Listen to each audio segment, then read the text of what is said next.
اعوذ باللہ من الشیطان اللعین الرجیم بسم اللہ الرحمن الرحیم السلام علیکم ورحمۃ اللہ وبرکاتہ۔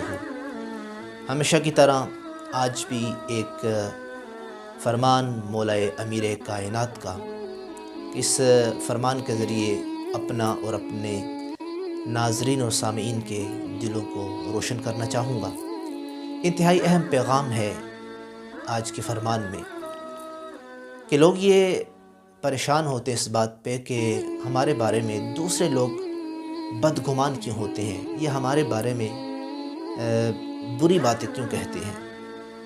ہم جب ہوتے ہیں ہمارے سامنے ان کا رویہ کچھ اور ہوتا ہے، جب ہم کہیں چلے جاتے ہیں تو پھر بعد میں ہمارے ہی بارے میں وہ بری باتیں کرتے ہیں، ایسی باتیں بھی کر دیتے ہیں کہ جو ہمارے اندر نہیں ہوتی۔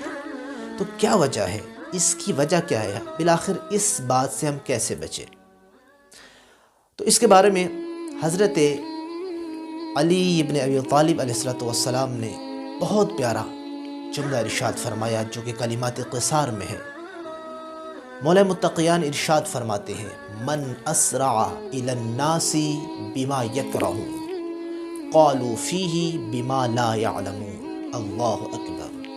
فرمایا جو دوسرے لوگوں کی طرف ان چیزوں کی طرف جلدی کرتا ہے اور وہ چیزیں کہہ دیتا ہے کہ جو وہ ناپسند کرتے ہیں، جس کو پسند نہیں کرتے کہ یہ چیزیں ہمارے بارے میں کوئی کہے، تو فرمایا قالوا فیہ بما لا یعلمون، تو پھر وہ لوگ اس بندے کے بارے میں ایسی باتیں بھی کہہ دیتے ہیں کہ جو اس میں نہیں ہوتی، جس کو وہ نہیں جانتے۔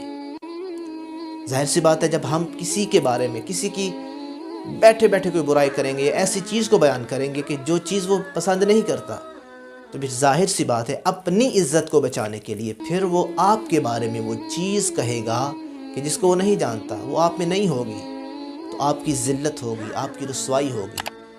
تو لہٰذا اس چھوٹے سے فرمان میں مولا ایک پیغام دینا چاہتے ہیں کہ اگر تم، بہت آسان نسخہ ہے، نسخہ کیمیا، نسخہ نہج البلاغہ، کہ اگر تم یہ چاہتے ہو لوگ تمہارے بارے میں بری باتیں نہ کریں، تم ان کے بارے میں بری باتیں نہ کرو۔ اگر تم یہ چاہتے ہو کہ تمہارے بارے میں وہ لوگ وہ چیزیں نہ کہیں کہ جو تمہیں بری لگتی ہیں، تو تم پھر ان چیزوں کے بارے میں کوئی چیز نہ کہو کہ جو لوگوں کو بری لگتی ہے۔ تو لہٰذا یہ ایک قانون ہے، ایک قاعدہ ہے، اس پہ اگر عمل کریں گے تو ہماری عزت بچے گی، عزت نفس محفوظ رہے گی اور معاشرے میں امن و آشتی ہوگی۔